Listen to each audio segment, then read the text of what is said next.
This is the VOA Special English Technology Report. A team of scientists in the United States has created a new kind of mouse that has an immune system similar to that of humans. The scientists hope their research with these mice will speed up development of a vaccine to prevent human immunodeficiency virus, or HIV.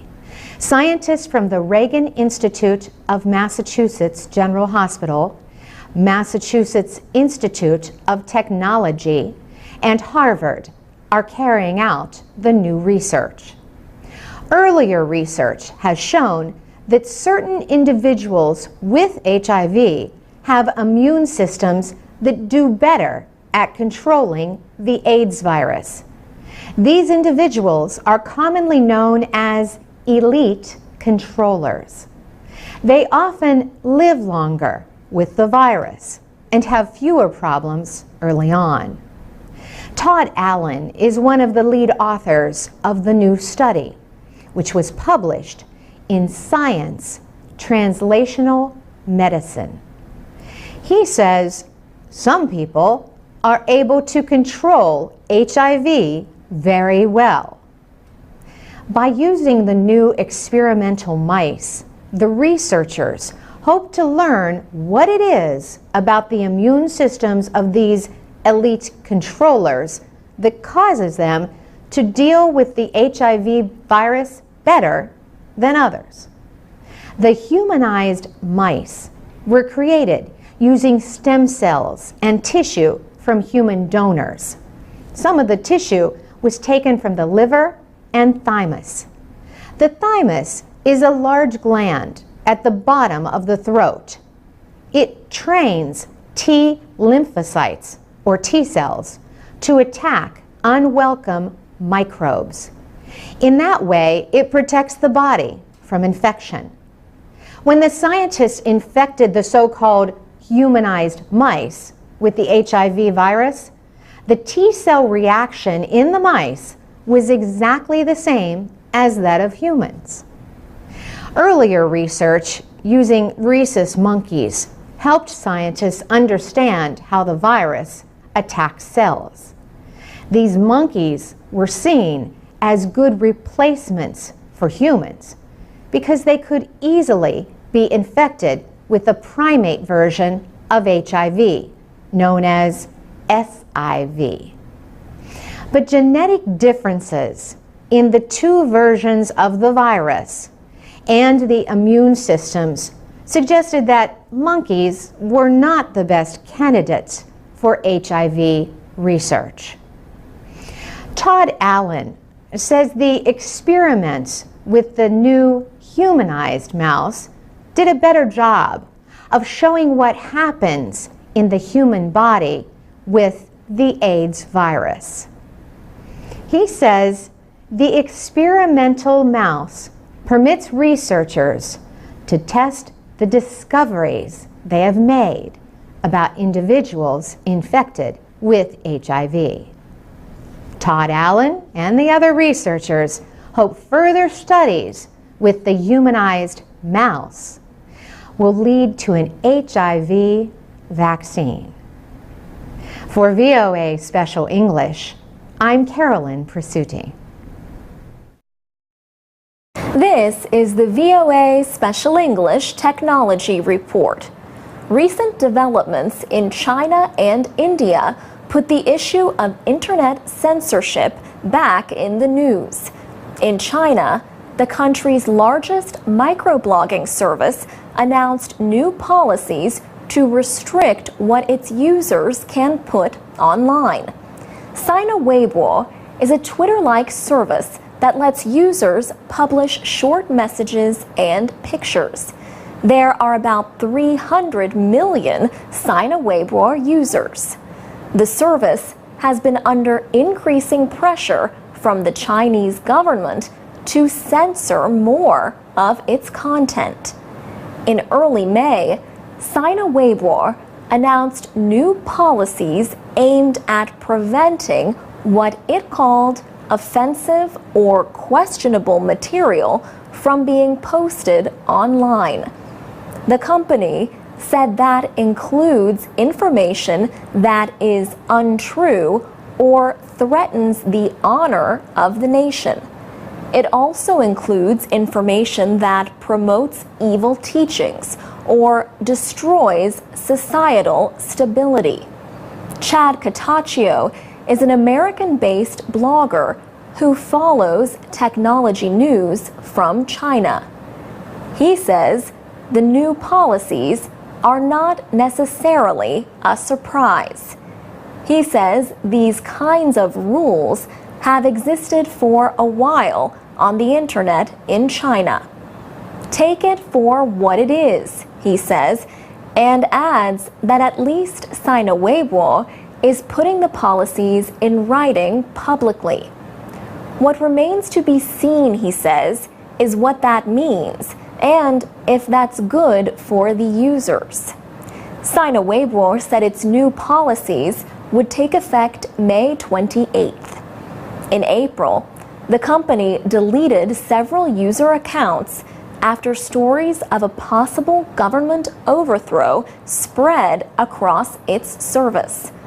Sina Weibo was among several microblogging services that the Chinese government punished for failing to block the rumors. Also, in March, the government announced new rules requiring microblog users to register their accounts using their real names. China has more than 500 million internet users. To control internet use, the country has one of the largest and most developed censorship systems in the world. Websites like Facebook, Twitter, and YouTube are blocked in China.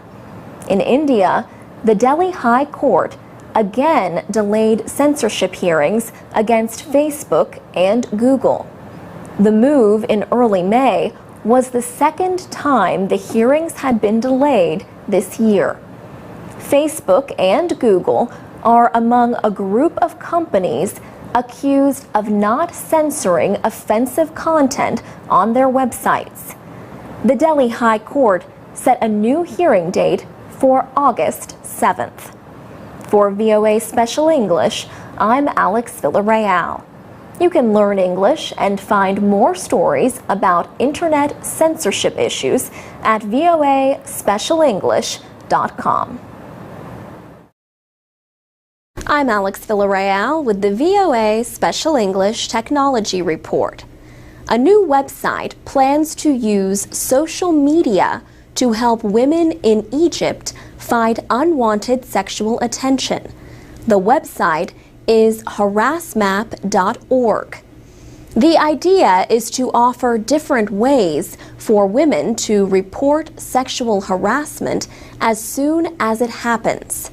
For example, they could send a text message by phone, or they could report incidents directly through the website or through email, Facebook, or Twitter. The website will then map the reports with different colored dots. Purple, for example, represents unwanted touching. Blue is for loud, offensive comments or whistling. Rebecca Chow helped create HarassMap. She says most of the reports gathered during testing include more than one offense. The site also lists whether or not a report has been confirmed. Mrs. Chow is a former employee of the Egyptian Center for Women's Rights. In 2008, the center released a report on sexual harassment in Egypt. Researchers interviewed more than 1,000 women. This included more than 100 foreigners living or traveling in Egypt. 98% of the foreign women said they had been sexually harassed. So did 83% of the Egyptian women. Rebecca Chow says harassmap.org will help warn the public about areas where there is a high risk of harassment. It could also help police identify areas where security should be increased. And she says the system will provide another important service. She says the system will send a response to the person reporting the harassment.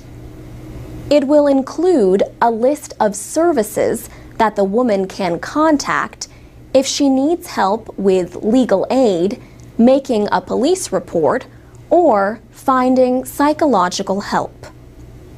The women will also be able to share their stories online with other victims of sexual harassment. A similar project was launched in 2005 in New York City. Victims can go to ihollaback.org to share stories of street harassment and to upload pictures of accused offenders. There are now 10 Hollaback websites around the world, and more are planned. Earlier this month, Hollaback released an application for the Apple iPhone that lets users report harassment as soon as it happens. For VOA Special English, I'm Alex Villarreal. You can find our reports online at voaspecialenglish.com. You can also find us on Facebook and Twitter at VOA Learning English.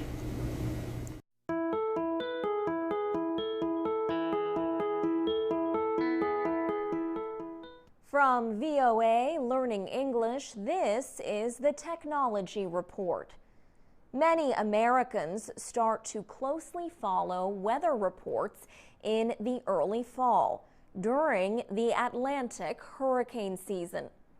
Predicting the strength and movement of these huge storm systems is of crucial importance. Thanks to new supercomputers, meteorologists for the National Oceanic and Atmospheric Administration, or NOAA, are getting better at predicting the weather as far as 6 days out. Hurricane Sandy hit the East Coast last October and caused deaths and widespread damage.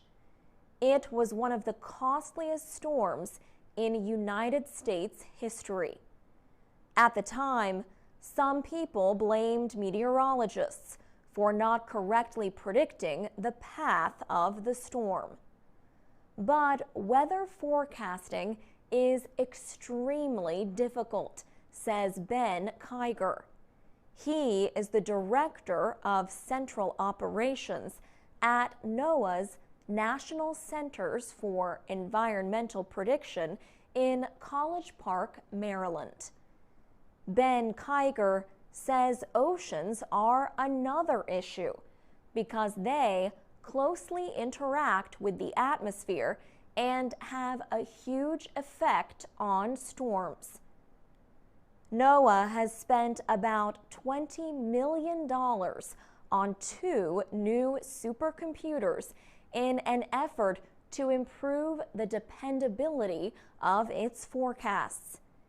It takes a huge amount of computational power to examine data from weather satellites, ground stations, and other sources.